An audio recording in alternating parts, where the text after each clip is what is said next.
Hi everyone, this is Professor Latoya Hogg, and I wanted to, I guess, kind of virtually visit with you guys through a video to review and talk about the annotated bibliography assignment that is coming due at the end of the month.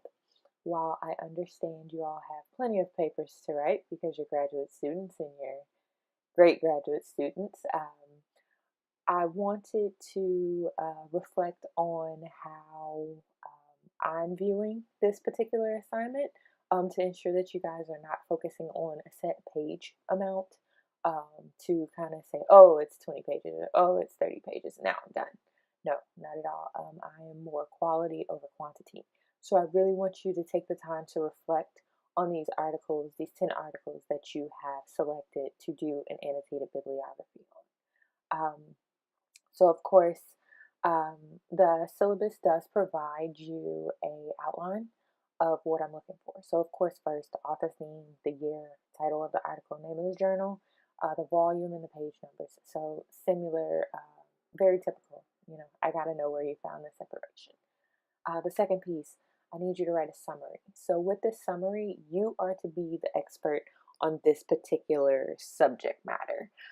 So when I say you need to be the expert, you need to write this summary as if I have no clue about the subject matter, and it really just needs to give me the overall basis of this particular article that you're providing.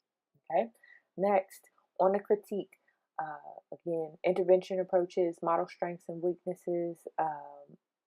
Look at these things that are listed and critique based off of that.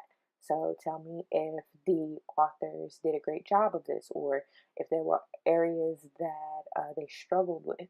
When you're looking at critiques, also look at those limitations and state, they stated, their limitations were X, Y, and Z. Maybe because, the limitations were due to cultural differences, or maybe gender differences, or they didn't have enough time, or it wasn't a large enough sample size. So again, when you're critiquing these articles, be sure that you're including that type of information, as well as, noting your thoughts on maybe possibly how they could have done a better job about that. So whenever you are looking at these articles, be sure that you have a certain type of lens. So if you're wanting to focus on child welfare issues, have a child welfare lens on. Think about some of the issues, especially if you work in the child welfare field. Think about things that you're seeing in the field that can apply to the particular article that you're reviewing. Right now, trauma-informed care is huge in child welfare. So again, I mean, ding, ding, ding, there you have it. You can, if that's something that you would like to look into. But again, be sure that these articles are related to stress and coping as defined in the course and in social work practice. So again, as you're reading these chapters, be sure that these articles are aligning with that. So I am looking for 10 journal articles. All 10 journal articles cannot come out of the same journal. That defeats the purpose. So be sure that you're utilizing the UTA library, the website, and the databases that you have access to. So I am including 2 sites in the little comment section below. I feel like a YouTuber. So look down there for the links that will better assist you, which I'm pretty sure some of you guys, I know from your discussion board posts, you guys were in your last semester of your MSW, but if you're kind of early on and you don't know too much about the library resources, I'm going to include all of that down in the area below this video. Again, the grading criteria. I am really, really big on professional writing. I don't want to see contractions. I know I shouldn't have to say this because, again, you guys are graduate students, but be sure that you're proofreading. Be sure that your thoughts are solid and they're lucid.